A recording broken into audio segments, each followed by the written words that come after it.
ಮನೆಯಲ್ಲಿ ಧ್ವಜಾರೋಹಣ ಮಾಡಿ ಅನುಸರಿಸೋಣ ವಿತರಣೆ ಮಾಡಿಕೊಂಡು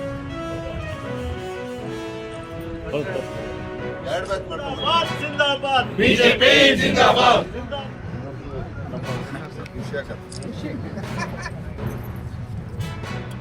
ಸೌಲಭ್ಯ ಹಣದೇನು ಬೆಂಬಲ ಇಲ್ಲ ಜನ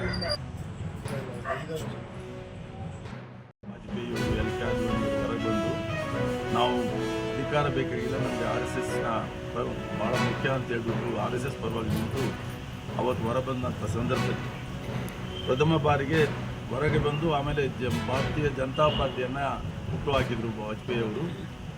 ಅದು ಬಾಂಬೆನಲ್ಲಿ ಆ ಪ್ರಥಮ ಸಮ್ಮೇಳನ ನಡೆದಂಥ ಸಂದರ್ಭದಲ್ಲಿ ವಾಜಪೇಯಿ ಅವರು ಐತಿಹಾಸಿಕ ಭಾಷಣವನ್ನು ಮಾಡಿದರು. ಒಂದು ಒಳ್ಳೆಯ ಒಂದು ಬುನಾದಿಯನ್ನು ಅಭಿವೃದ್ಧಿಗೆ ಒಂದು ಒಳ್ಳೆಯ ಬುನಾದಿ ಹಾಕ್ಕೊಟ್ಟಿರ್ತಕ್ಕಂಥ ನಮ್ಮ ಪಕ್ಷ. ಹಾಗಾಗಿ ಭಾಳಷ್ಟು ತ್ಯಾಗ ಬಲಿದಾನದ ಮೇಲೆ ಇವತ್ತು ಈ ಪಕ್ಷವನ್ನು ಮುನ್ನಡೆಸ್ತಕ್ಕಂಥ ಕೆಲಸಗಳು ಆಗ್ತಾ ಇದ್ದಾವೆ. ಹಾಗಾಗಿ ಇವತ್ತೆಲ್ಲ ನಾವು ಈ ಒಂದು ಪಕ್ಷದಲ್ಲಿ ಇವತ್ತು ನಾವೆಲ್ಲ ಕಾರ್ಯಕರ್ತರಾಗಿ ಇವತ್ತು ಕೆಲಸ ಮಾಡ್ತಕ್ಕಂಥದ್ದು ಇದು ಪಕ್ಷದ ಕೆಲಸವಲ್ಲ, ದೇಶ ಕಟ್ತಕ್ಕಂಥ ಕೆಲಸ ಅಂತ ನಮ್ಮ ಹಿರಿಯರು ಹೇಳ್ತಾರೆ.